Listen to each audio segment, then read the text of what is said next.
7.13 part A देखते हैं हम. A child stands on a center of a turntable with his two arms outstretched. The turntable is set rotating with an angular speed of 40 revolution per minute. 40 revolution per minute. How much is the angular speed of the child if he folds his hands back and thereby reduces his moment of inertia to 2 by 5 times the initial value? Assume that the turntable rotates without friction. Child की बात करें हम यहां पर, अपने हाथों को stretch किया हुआ है सबसे पहले चाइल्ड ने, और टर्न टेबल पर वह रोटेट हो रहा है विथ ओमेगा इज 40 रेवोल्यूशन पर मिनट. यहां पर यूनिट रेवोल्यूशन पर मिनट है. अब फर्स्ट केस में इनर्शिया यदि हम आई लेते हैं तो law of conservation of angular momentum के according initial angular momentum that is Li must be equal to I omega, and it must be equal to the final angular momentum that is I dash into omega dash, that is angular momentum final.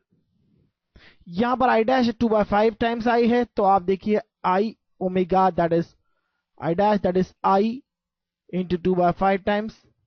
साफ देख रहे हैं I dash is given already in the question, that is 2 by 5 times the initial value.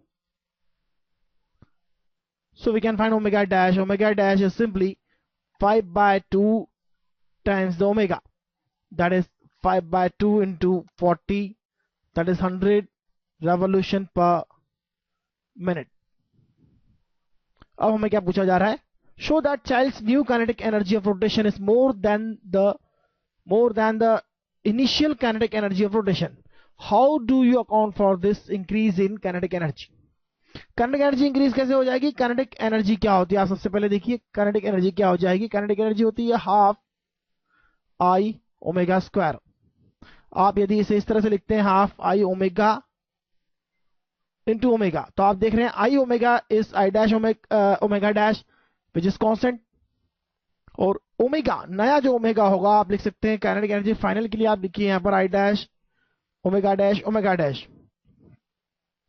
तो आप देख सकते हैं आई dash omega dash तो आपका आई ओमेगा के इक्वल है, और ओमेगा डैश आपका नया ओमेगा है जो कि पुराने ओमेगा से 5 by 2 टाइम्स है. तो काइनेटिक एनर्जी इंक्रीजेस 5 by 2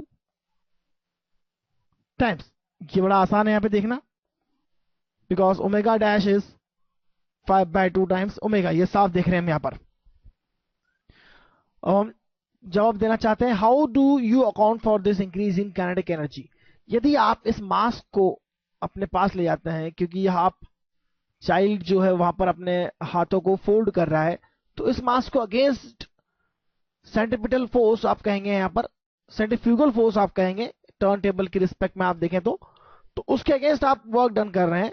यह वर्क डन चाइल्ड अपने इंटरनल एनर्जी के अकाउंट से कर रहा है, और आप कह सकते हैं this energy comes from child's internal energy.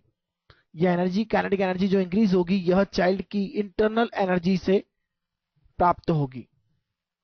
तो इस तरह से आप लिख सकते हैं. काफी अच्छा क्वेश्चन है, क्योंकि यहाँ पे इंटरनल एनर्जी जो चाइल्ड वर्क डन कर रहा है, चाइल्ड जो हाथों को अपनी तरफ खींच रहा है, सेंट्रीपिटल एक्सेलरेशन के रिस्पेक्ट में आप देखेंगे सेंट्रीफ्यूगल फोर्स होगा एग्जैक्टली यहाँ पर, क्योंकि सेंट्रीफ्यूगल फोर्स आप महसूस करते हैं टर्न टेबल के रिस्पेक्ट में और अपने हाथों को खींचते हैं अंदर की ओर. तो यह जो वर्क डन कर रहे हैं यह वर्क डन आपके काइनेटिक एनर्जी में चेंज करता है. तो आप देखिए आगे